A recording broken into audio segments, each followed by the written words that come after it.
নমস্কার, দর্পণী তঞ্জন ইউটিউব চ্যানেলে আপনাদের স্বাগত। রাজ্যের বিরোধী দলনেতা এই মুহূর্তে দাঁড়িয়ে কিছুক্ষণ আগে একটা টুইট করেছেন। তিনি দেখিয়েছেন টুইটের মধ্যে এবং বলেছেন, একটা ছবিও দিয়েছেন যে আরজি করের ঘটনায় সেই ডাক্তারকে শ্মশান ঘাটে খুব তাড়াতাড়ি পুড়িয়ে ফেলা এবং তার নেতৃত্ব দিচ্ছেন স্থানীয় তৃণমূলের কাউন্সিলর, সঙ্গে রয়েছেন পুলিশের উচ্চপদস্থ কর্মচারী, কমব্যাট ফোর্স। হঠাৎ কেন, তিনি প্রশ্ন করেছেন যে হঠাৎ কেন এত নিরাপত্তা, এত তাড়াতাড়ি তিনি নির্দেশ দিচ্ছেন তৃণমূলের বিধায়ক যে বডি তাড়াতাড়ি দেওয়া। এবং ছবি দিয়ে তিনি এই অভিযোগটা খুব মারাত্মক। নিঃসন্দেহে কিছুর মধ্যে কিছু নেই।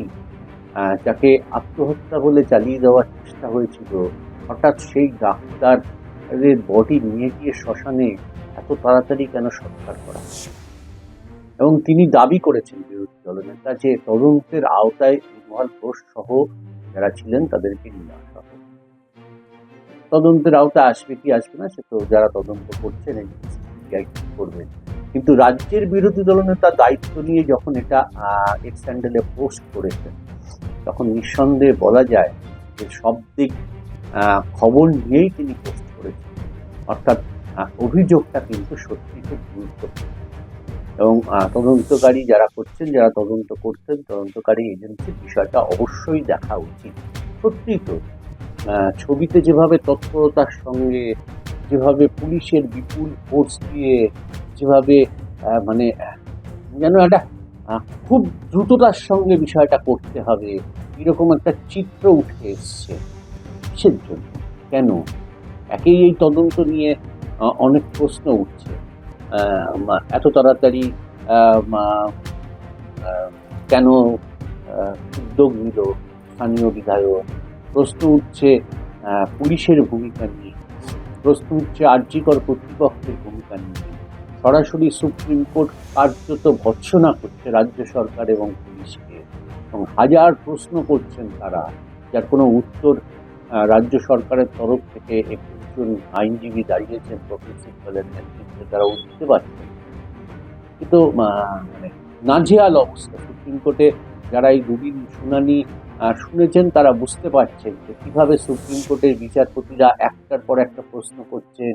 কেন ময়নাতদন্তের রিপোর্ট দেরি হলো, কেন এফআইআর করতে দেরি হলো, কেন থানাকে পরিবারকে আত্মহত্যা বলে জানানো, এবং কোনো প্রশ্নেরই সঠিক কোনো উত্তর কিন্তু দিতে পারছেন না। ফলে মানুষের মধ্যেও কিন্তু বিভ্রান্তি তৈরি হচ্ছে, এবং মানুষ যে দাবিতে পথে নেমেছিল, সোচ্চার হয়েছিল, সেই দাবির কিন্তু যথার্থতা দিকে কিন্তু বিষয়টা চলে যাচ্ছে। এবং অবশ্যই শুভেন্দু অধিকারী বিরোধী দলনেতার আজকের এই পোস্ট, শ্মশান ঘাটের যে চিত্র, এটা নিঃসন্দেহে নতুন করে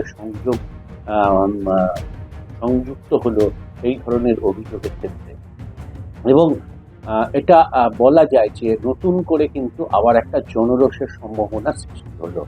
শুভেন্দুবাবু ঠিকই বলেছেন যে সত্যি যত তাড়াহুড়ো কিসের, অন্য ডেড বডিকে থামিয়ে এই ডেড বডিকে তাড়াতাড়ি উড়িয়ে দেওয়া হলো কেন?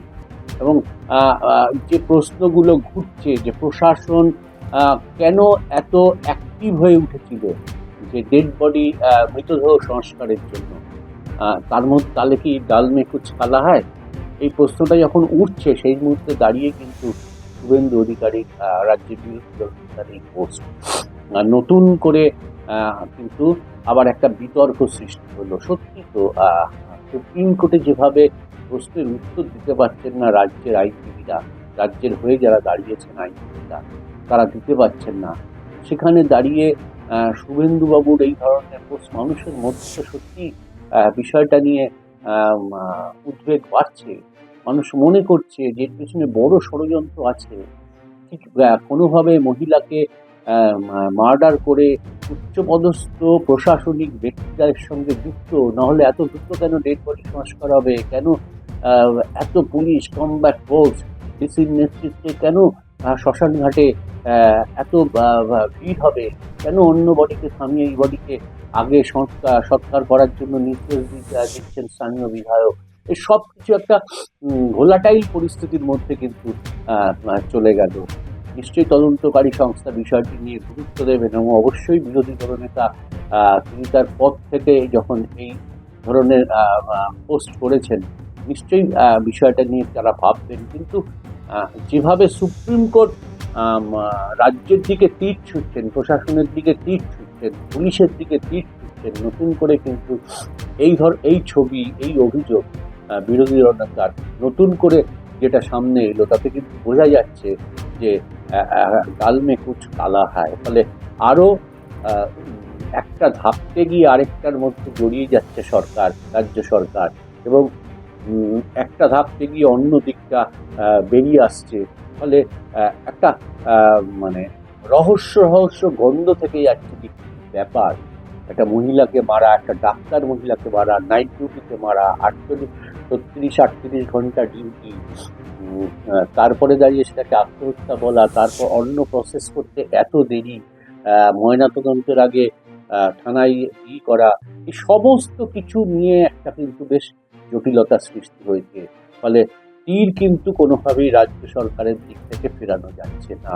যত দিন যাচ্ছে অভিযোগের মাত্রা বেড়ে যাচ্ছে এবং ছবি সহ অভিযোগের মাত্রা বেড়ে যাচ্ছে, এবং সক্রিয় বা শাসক দলের সক্রিয় নেতৃত্বরা যুক্ত হয়ে পড়ছেন। ফলে স্বাভাবিকভাবেই বিষয়টা নিয়ে কিন্তু মানুষ খুব উদ্বিগ্ন হয়ে উঠেছে। যে প্রতিবাদ কলকাতা, সারা ভারতবর্ষ, সারা বিভিন্ন দেশে হয়েছে, সেই প্রতিবাদের একটা যথার্থ মানে গন্ধ বা একটা প্রশাসনিক গাফিলতির গন্ধ পাওয়া যাচ্ছে, বা প্রশাসনের সঙ্গে যুক্ত ব্যক্তিদের থাকার গন্ধ পাওয়া যাচ্ছে, বা কাউকে আড়াল করার গন্ধ পাওয়া যাচ্ছে। ফলে স্বাভাবিকভাবে বিরোধী দলনেতার এই পোস্ট নতুন করে এই ঘটনাকে কেন্দ্র করে আবার উত্তাল হওয়ার সম্ভাবনা আছে। নিশ্চয়ই তদন্তকারী সংস্থার বিষয়টা দেখবেন। খুব সন্দেহজনক যে কেন প্রশাসনের ব্যক্তি, কেন শাসক দলের বিধায়কদের এত তৎপরতা ছিল এই বডিটাকে, এই ডাক্তার মেয়েটির বডিটাকে এত দ্রুততার সঙ্গে সৎকার করে দেওয়ার। এই প্রশ্ন কিন্তু নতুন করে বিতর্ক সৃষ্টি হলো যেভাবে ছবিটা সামনে নিয়ে আসতেন রাজ্যের বিরোধী দল। আজকের এপিসোড আপাতত এই পর্যন্ত। পরের এপিসোডে অন্য বিষয় নিয়ে আসবে। নমস্কার।